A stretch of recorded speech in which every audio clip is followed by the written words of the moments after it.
Oke, bismillahirrahmanirrahim. Assalamualaikum warahmatullahi wabarakatuh. Waalaikumsalam warahmatullahi wabarakatuh. Oke, gimana guys kabarnya? How are you today? Are you good or not? Oke, ya meskipun ya mungkin ada yang baik, ada yang enggak, tapi sebisa mungkin kita tetap semangat ya, meskipun tidak ada yang menyemangati gitu kan ya. Dan kebetulan kan hari ini kalau nggak salah hari pertama kalian masuk ke sekolah lagi ya. Nah, kira-kira gimana nih feel kalian atau perasaan kalian setelah masuk sekolah lagi, setelah liburan sekian lama gitu kan ya? Gimana rasanya? Kurang sih kak, liburannya kurang lama. Oh my god, kurang lama. Oke, fine. Nggak apa ya, kita semoga liburannya lebih ini lagi ya. Oke, today sebelum kita mulai pelajaran kita, ada yang mau ditanyakan tentang pembelajaran sebelumnya? Oke, nggak ada ya? Gak ada kak. Aman ya? Aman ya? Oke, nah hari ini kita akan mempelajari beberapa hal yang masih berkaitan dengan literasi bahasa, baik itu bahasa Inggris ataupun bahasa Indonesia. Nah, hari ini kita bakal membahas tentang pertama author's purpose, and then thought, and then sebab akibat, and then intensi. But before it, kita lihat dulu ya. Kita belajar dulu tentang si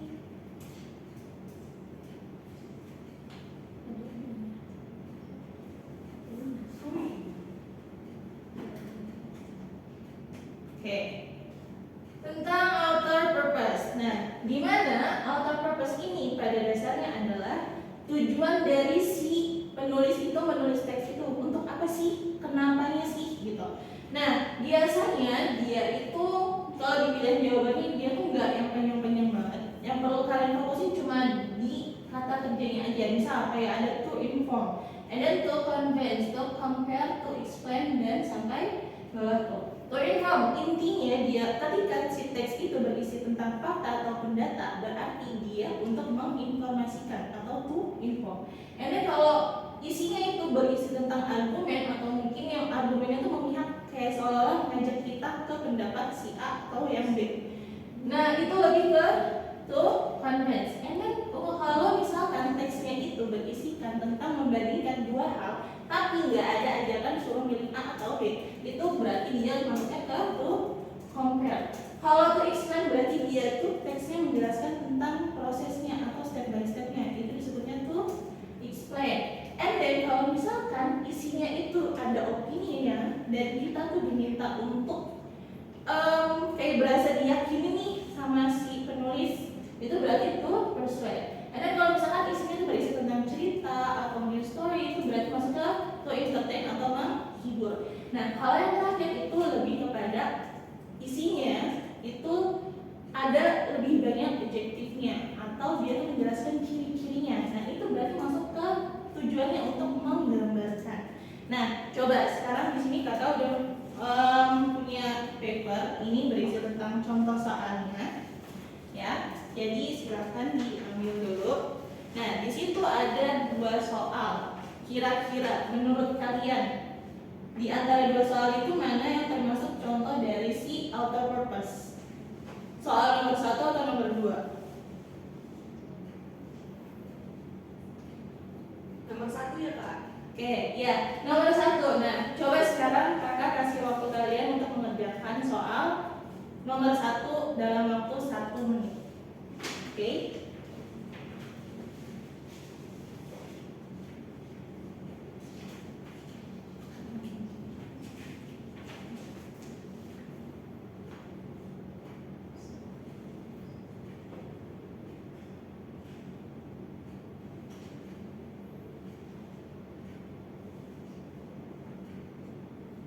Oke, gimana? Udah?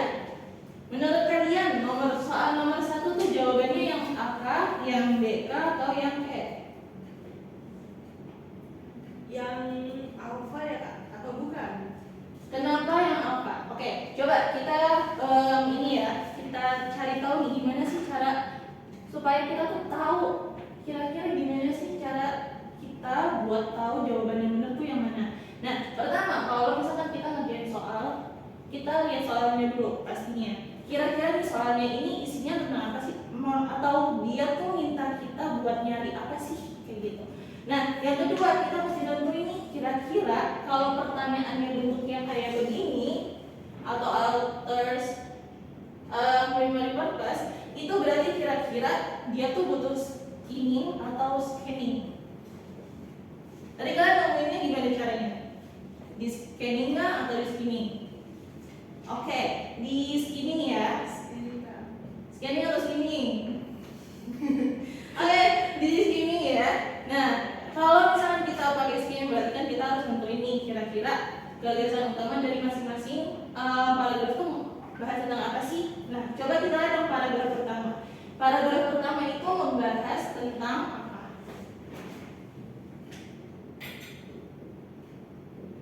Oke, paragraf pertama itu kan intinya kayak kenalin nih kalau misalkan ada obat pelangsing terbaru.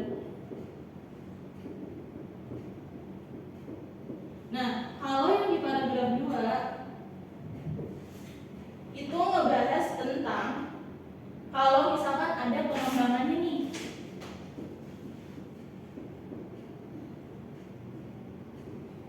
And then kalau yang di paragraf 3 itu dia ngebahas tentang ada perbandingan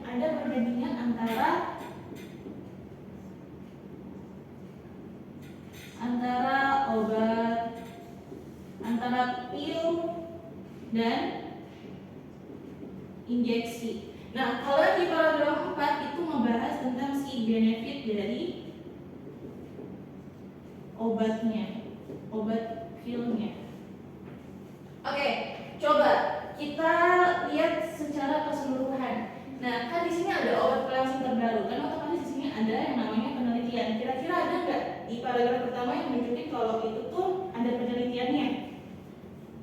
Ada ya. Yang tulisannya lebih tepatnya tulisannya gini.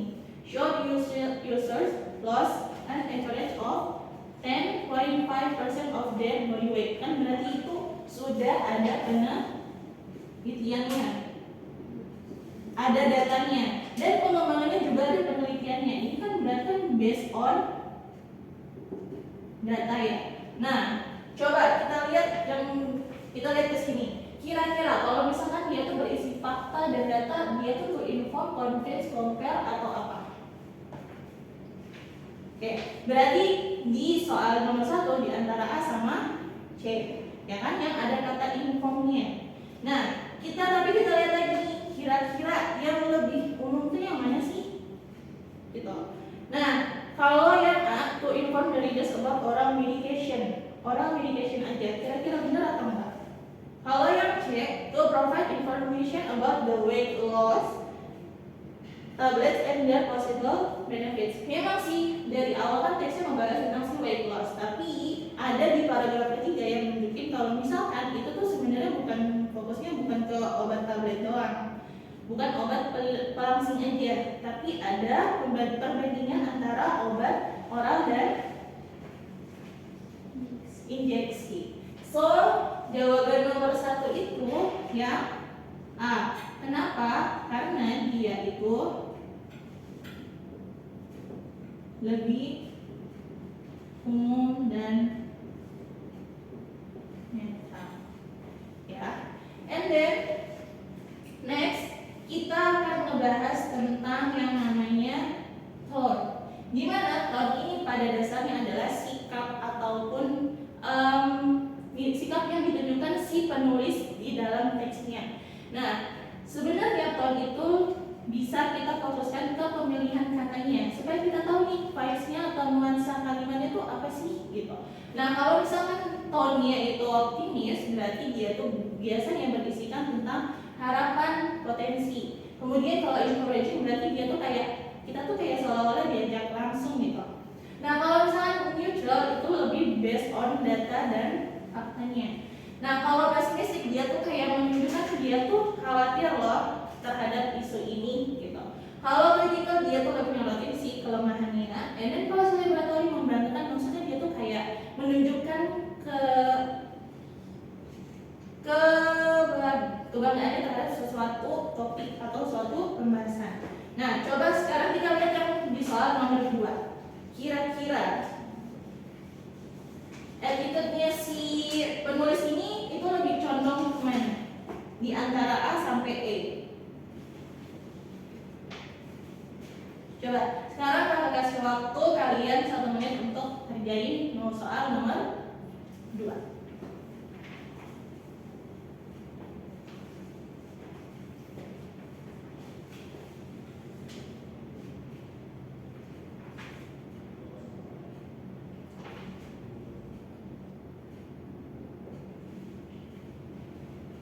Oke, gimana? Nomor 2 jawabannya apa? Oke, nomor 2 kita lihat pilihan jawabannya. Ya, kalau yang A itu encouraging. Encouraging itu kan pada dasarnya kalau misalkan kita tuh kayak seolah-olah diajak langsung. Apakah di sini kita diajak langsung untuk pilih obat pil atau obat injeksi atau mungkin obat apa nih gitu? Enggak kan? Kalau misalkan enggak, kira-kira A tepat atau enggak? Kurang tepat ya Kak? Ya, kurang tepat. Kenapa? Karena kita tidak diajak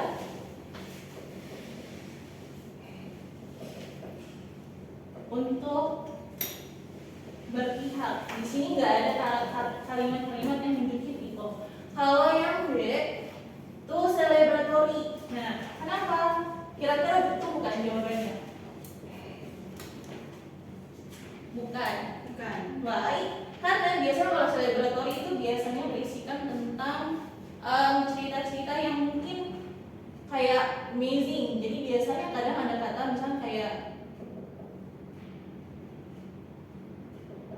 breakthrough or maybe like historical dan lain-lainnya. Kalau yang C itu pesimistik. Nah, di sini kira-kira dia nunjukin nggak kekhawatirannya terhadap si obat itu?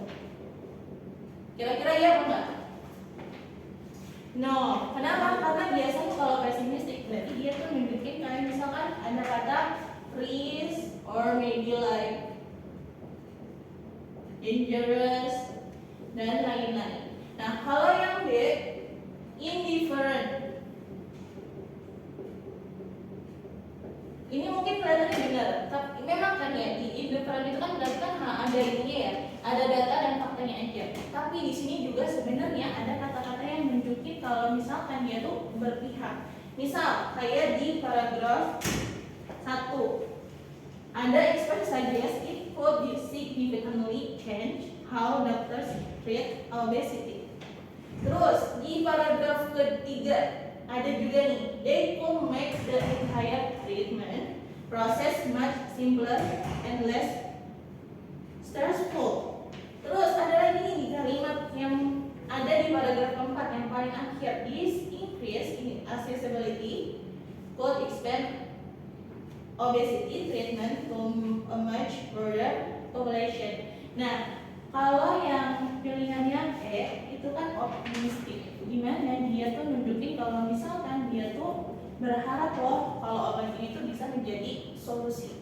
Nah, itu kata-kata yang tadi kita sebutkan itu termasuk ke dalam optimistic. Why? Karena biasanya optimistik itu ditunjukkan dengan ada katanya could or maybe like may or expected. Lagi-lagi baik soal nomor 1 atau nomor 2 kita sama-sama membutuhkan ini. So kita harusnya ini harus membaca dengan teliti. Tapi tetap harus diperhatikan waktunya. So number 2 the answer is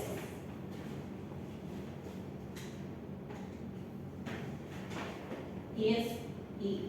And then number 1 it was A. Okay. So next one kita bakal move ke literasi bahasa Indonesia, yakni tentang sebab akibat dan intervensi. So next tentang sebab akibat, kan kita segini ya, kayak lo sih biasanya kayak gini makanya lo begini kayak gitu. Nah, kalian mungkin ada di sebuah teks gitu ya, biasanya pasti ada sebab akibatnya. Sebab itu biasanya berupa alasan nih kenapa sesuatu itu terjadi. Nah, akibatnya atau dampak dari si alasannya itu. Nah, makanya biasanya bentuknya itu karena X maka Y. Nah, tandanya itu biasanya ada kata karenanya, sehingga atau akibatnya menyebabkan, oleh karena itu maka, dan lain-lain. Coba kita lihat soal yang di lembar selanjutnya. Kita coba kerjakan dulu soal nomor 1 ya. Kakak kasih waktu kalian 1 menit untuk mengerjakan.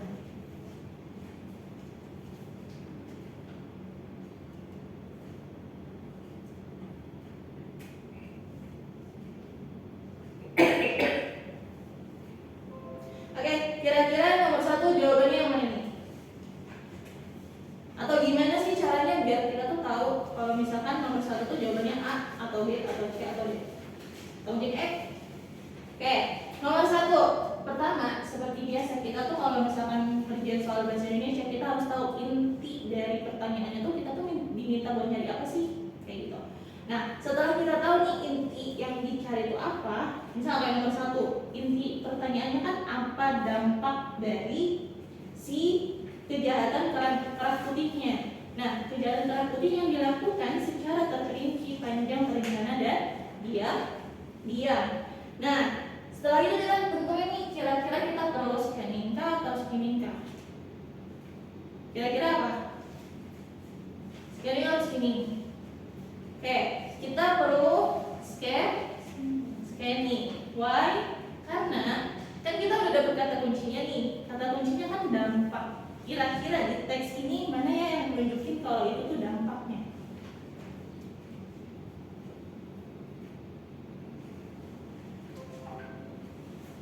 Oke, kira-kira yang mana? Oke, atau ada kalimat pendukungnya nggak? Oke, coba kita lihat yang di paragraf 2, yang di baris pertama. Masyarakat pada umumnya sulit untuk mengidentifikasi kejahatan-kejahatan yang tergolong white collar crime karena kejahatan ini biasanya dilakukan secara terperinci melalui proses yang panjang, terencana, dan dilakukan secara diam-diam. Nah, kan berarti alasan logisnya kan di sini gini ya. Kejahatannya itu sulit diidentifikasi, masyarakatnya nggak sadar, makanya mereka jadi pasif. Nah, kira-kira di antara A sampai E jawabannya yang mana tuh? Yang E bukan Kak? Yang E. Coba kita lihat. Kalau yang E penegak hukum makin banyak melakukan kejahatan kerak putih. Kalau yang E kan nggak disebutin di dalam teks. Oh, Ya kan? Coba kita ke atasnya yang D. Pemerintah dan penegak hukum sulit mengidentifikasi jenis kejahatan kerak putih yang paling banyak merugikan negara. Nah, yang sulit mengidentifikasi di teks itu kan bukan penegak hukumnya, tapi masyarakatnya. So yang D dan E itu bukan jawabannya. Dan kalau yang C, banyak masyarakat yang pasif karena menghiraukan. Nah, coba kita garis bawahi kata menghiraukan. Nah, ini tuh lebih kepada sadar tapi abai. Apakah masyarakat kita abai? No, mereka nggak abai tapi mereka nggak tahu, makanya mereka pasif kayak gitu. Berarti yang C, D, dan E itu bukan jawabannya. Nah, kalau yang B, gelangnya masyarakat yang kritis terhadap kejahatan kerak putih karena tidak menyadari tindakan tersebut. Kira-kira iya atau bukan? iya ya Kak. Ya, nomor 1 jawabannya yang B. Why? Karena di sini intinya masyarakat itu nggak sadar, makanya mereka nggak kritis. Gitu. Ya, kalau yang A kenapa bukan? Karena kalau yang A itu terlalu umum. Nah, makanya kalau misalkan kita tuh ngerjain soal seperti ini, kita mesti note lagi nih. Harus berdasarkan teksnya aja, jangan berdasarkan kayaknya atau mungkin soalnya saya bacanya gini Kak, soalnya menurut saya kayak gini Kak. Ingat kalau misalkan literasi bahasa Indonesia ataupun bahasa Inggris fokusnya ke teksnya aja, bukan ke yang lainnya. Gitu. Oke, coba and next kita lihat soal yang nomor Coba, kalau kasih waktu kalian 1 menit untuk mengerjakan soal nomor 2.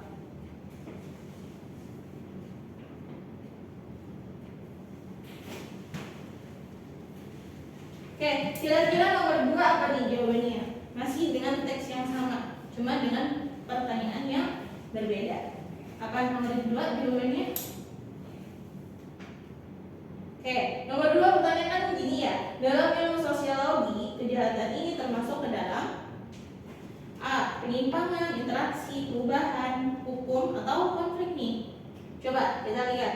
Kalau kita mau nyelesain soal nomor 2, memang kan ini ada ininya ya, ada terkait dengan pengetahuan umumnya. Nah, mau nggak mau kita memang harus banyak-banyak membaca artikel berita, entah itu yang berhubungan sama sosial kah, berhubungan tentang hukum kah, gitu, supaya pembendaharaan kata kita tuh makin banyak dan kita tuh bisa tahu banyak hal meskipun nggak expert di situ gitu ya, sehingga kita nggak awam gitu ya. Oke, nomor 2 yang A. Kita lihat dulu nih. Kan kejahatannya pun kejahatan white collar ya, dimana yang melakukan adalah si pemerintahnya atau yang punya jabatan gitu kan ya. Nah, kalau yang A, penyimpangan sosial, itu berarti kan ada hal yang salah di kehidupan sosial dan itu menyimpang. Nah, coba kita lihat dulu konsepnya. Pertama, si kejahatan white collar itu kejahatan atau bukan? Kejahatan. Nah, terus ada pelanggaran hukum nggak di dalamnya? Yes, ada. Nah, perilaku penyimpangannya kira-kira yang melakukan siapa?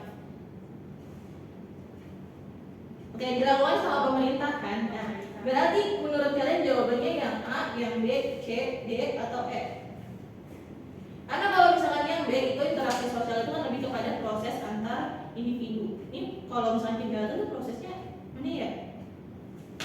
Kalau yang C, perubahan sosial, perubahan di masyarakat, dan biasanya ini berkaitan dengan struktur yang ada di masyarakat. Apakah ada perubahan strukturnya? No. Kalau yang C, hukum sosial, tidak. Nah, dia tuh biasanya nggak dikenal sebagai proses konsep utama dalam sosiologi karena yang dibahas itu tentang sosial gitu. Kalau yang kayak konflik sosial ada nggak kayak konflik terbukanya di sini? Kan ini kejahatannya kan dilakukannya secara diam. So di antara A sampai E jawabannya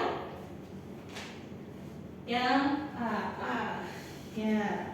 Karena terjadi pelanggaran, terus ada penyimpangan. Nah, penyimpangannya dilakukan oleh siapa? Dilakukan oleh pemerintah.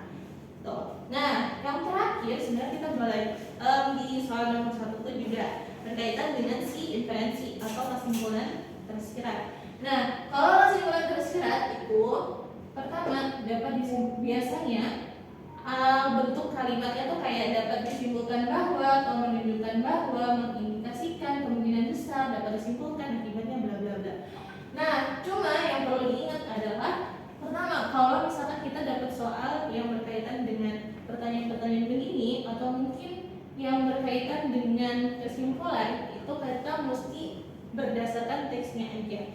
Terus tips lainnya, jangan pilih jawaban yang terlalu umum. Dan yang kedua, hindari jawaban yang nggak dibahas di teks. Misal kayak tadi di pilihan yang E tuh, nomor 1 yang E itu kan nggak dibahas sama sekali di teks. Jadi itu juga perlu diperhatikan. Terus pilih yang paling dekat dengan informasi yang ada di teks. Balik lagi, kuncinya adalah perhatikan teksnya, bukan yang lainnya. Gitu. Oke, sampai sini ada yang mau ditanyakan? Gak ada Kak, udah jelas. Oke, nggak ada. Oke, good job everyone. Mungkin pesan terakhirnya adalah kalau misalkan kita tuh lagi ngerjain soal yang memang berkaitan dengan atau mungkin yang tidak berkaitan dengan keilmuan kita, atau mungkin itu kan teksnya terlalu terlalu saintifik, atau mungkin terlalu banget atau IPS banget, kan saya anak IPA, saya anak IPS atau dan lainnya. Sebenarnya bisa disiasati dengan kita sering membaca artikel guys. Jadi bisa mungkin daripada kalian baca gosip gitu kan ya, gosip si A, artis si A, si B, si C yang lagi hits sekarang gitu kan. Lebih baik kalian membaca artikel berita supaya menambah pemeliharaan kata, atau mungkin ketika kalian dia punya sama kata ini apa sih maksudnya, itu apa sih maksudnya, bisa kalian cari dan itu bisa jadi ilmu buat kalian juga. Oke, mungkin segitu aja guys. Kira-kira ada yang mau menyimpulkan pembelajaran kita hari ini tuh poin-poin pentingnya apa sih? Oke, poin pentingnya adalah pertama, ketika kita mengerjakan UTBK ataupun mungkin yang berkaitan dengan literasi, balik lagi ke teksnya, ya, pahami teksnya, pahami karakteristiknya sehingga kita bisa mengerjakan soalnya itu dengan efisien dan on time gitu ya. Oke, mungkin segitu aja pertemuan kita hari ini, kurang lebihnya mohon maaf.